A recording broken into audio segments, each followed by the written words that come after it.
Magandang araw, ako si MJ Molino.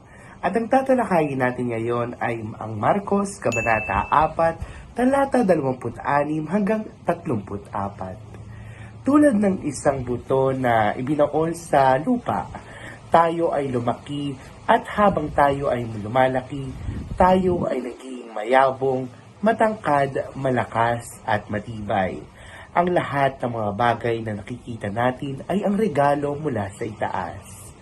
At maging ang ating buhay ay ang pinakadakilang regalo kailanman. Hindi natin dapat sayangin ang anumang sandali ng ating mahalagang buhay. Ang kaharian ng Diyos ay nasa gitna natin. Ang Diyos ang Ama na nag-alaga sa atin para tayo ay lumakas. Tayo bilang tao ay dapat naghahasik din ng buto.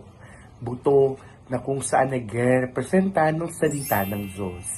At ang lupa na kung saan nagre-representa ng puso ng mga madla. Dapat tinutulungan natin ang bawat isa na mas lumabog at mas lumago lalo na sa pananampalataya.